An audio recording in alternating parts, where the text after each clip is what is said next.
최강욱의 여의도 정치 오늘은 17회입니다, 의원님. 네, 네. 안녕하세요. 요즘 날도 덥고 그런데 오늘은 좀 비가 와서 선선합니다. 비가 막 쏟아지는데 그래도 네. 비가 오니까 또 윤석열이 더 선선하다고 또 불만을 돌아지는 분들 있던데. 그게 있군요. 아, 또 그게 있군요. 네.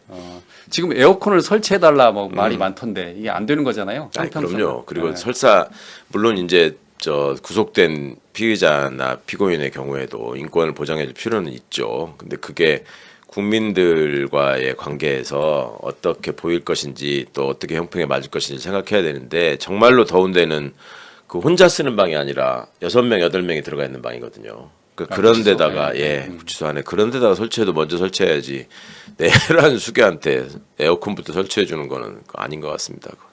그래서 이제 기사 그 댓글을 보면 아니 지금 이렇게 멀쩡한 사람도 그러니까 구치소에 가지 않은 멀쩡한 시민도 그럼요. 돈이 없어서 에어컨을 설치 못해서 말 그대로 그렇게 고생을 하는데 어떻게 주인들한테 아까 말씀하신 것처럼 내란 수괴한테 그럴 수 있느냐 국민 반응이 그런 것 같습니다. 그러니까 재소자의 인권과 관련해서 항상 그게 이제 어떤 이 접촉면이에요. 그러니까 예. 식단 같은 것도 얼마만큼 먹여야 되느냐 이거 관해서 야 내 반찬보다 더 좋다 이렇게 말씀하시는 분들도 있고. 예.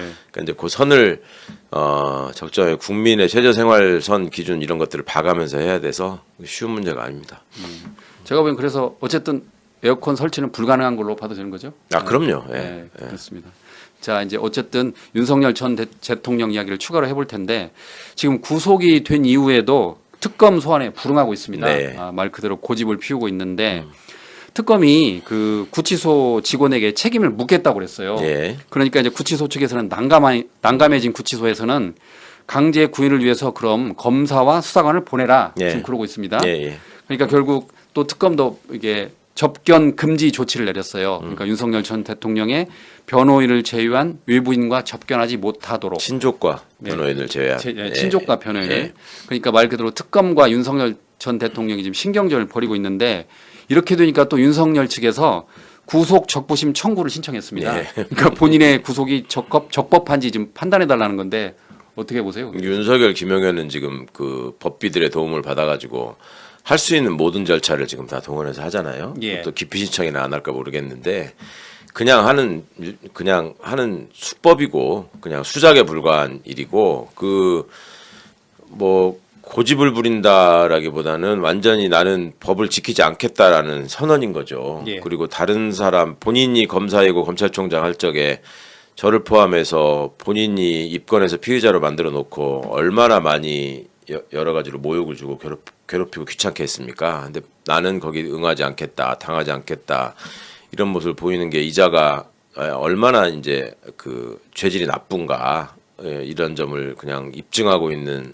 사례라고 할 수 있고 또 지금 벌어지고 있는 어떤 특검이 그 교도소를 압박하는 모습 이게 이제 물론 구치소 관계자분들을 통해서 윤석열을 압박하는 모습이긴 하지만 예. 특검이 이제 여론의 힘을 받고 있다고 생각하니까 이제 약간 오버하는 측면이 있는 것도 사실이에요. 그거를 구치소 관계자들을 불러다가 조사하고 바로 뭐 직무유기로 입건하고 이럴 수 있는 일은 아니거든요. 예. 그 법적으로 보면 교도관들은 관리하고 호송하는 책임이 있는 거고 그 호송할 책임에 근거해가지고 호송해서 데려와라 이거를 지금 요구를 하는 건데 원래 구속영장을 집행해서 피고인을 인치할 책임은 검사한테 있는 겁니다. 피의자를 인치할 책임은. 그래서 구치소 측에서 검사하고 그러면 그 수사관이 와달라. 이것도 아주 택도 없는 얘기는 아니에요. 그런데 모든 원인은 이제 윤석열이가 법적인 절차에 따르지 않고 있는 거에 지금 있는 것이고 우리가 과거에는 이런 이슈가 생겨서 뭐 서로 난처한 상황에 있다거나 아니면 무슨 갈등이 있다 이런 얘기를 못 들어봤잖아요. 예. 이게 이제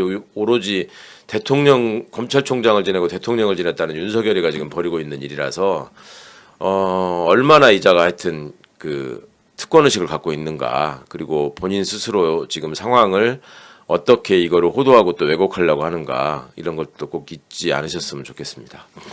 어쨌든 특검이 지금 강제 구인을 하기는 좀 어렵게 됐다 그렇게 봐야 되는 거죠. 그게 이제 강제 구인이라고 하는 게 현실적으로 이제 하려면은 거기 들어가 가지고 사지를 들고 나오는 거예요. 예. 들고 나오는 건데 교도관들이 그렇게 하면은 그걸 틀림없이 또 독직 폭행이라고 또 고소할 거거든요. 이것들이. 아, 예. 예. 그러니까 이제 그런 점도 있고 그러다 보니까 이제 특검에서 체포영장을 검토한다는 얘기도 있었죠. 체포영장과 그냥 구속영장에 대한 인치의 차이는 체포영장을 청구하려면 새로운 범죄 사실을 또 기재해야 돼요. 예. 기존의 범죄 사실로는 이미 구속이 됐으니까.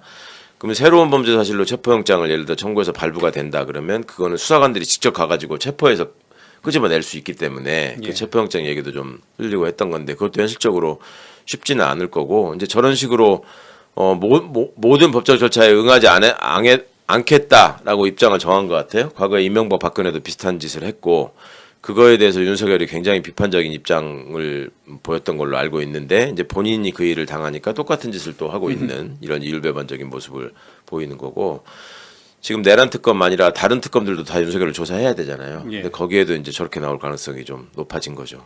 그러면 결국 기소하는 수밖에 없겠네요. 그렇죠. 뭐 구속 기간을 그러니까 뭐 인치를 그러니까 끄집어 내놓는다고 하더라도 또 진술을 거부할 가능성이 높기 때문에 예. 기존에 수집된 증거들을 바탕으로 기소하는데 뭐 별 문제가 없다고 생각하면 특검이 그냥 기소하면 되는 거고 저는 본인이 지금 구속적부심을 신청해 놨잖아요. 예. 그러면 법정에 나와야 돼요. 그 구속 피의자를 신문해야 되기 때문에 판사가 그때 잡아가면 어떨까 싶어요. 그때 나왔을 때. 그러니까 법정에도 지금 직위원 재판부에 내란 재판에 지금 안 나가겠다 이러고 있단 말이에요. 예. 그러니까 그것도 나가면은 잡혀갈까봐 그거를 의식하는 것 같은데 이번에 구속적부심 본인이 청구한 거니까 본인이 꼭 가야 되니까. 그거는. 가야 되니까 거기서 잡아가도 될 것 같은데 예. 좀 비추가 주목됩니다. 이렇게 법을 잘 알면 이렇게 미꾸라지처럼 빠져나가기 때문에 그래서 법꾸라지 이렇게 이렇게. 오기를 부리는 게 예. 두 집단이라고 두 집단. 하나는 구치소에 많이 구속돼 본 사람, 그러니까 악성 범죄자들이 하는 예. 거고 예. 또 하나는 이 법에 어쩌면 약간의 빈틈을 알고 있는 검사 출신. 근데 예. 이것들이 주로 하는 수법이거든요, 이게. 근데 윤석열이 이렇게 지저분하게 나온다는 것 자체가 국민들이 하여튼 어떤 사람이 대한민국 대통령으로서 나라를 망가뜨렸는가 하는 거를 더 깨닫게 되는 계기가 되는 것 같아요.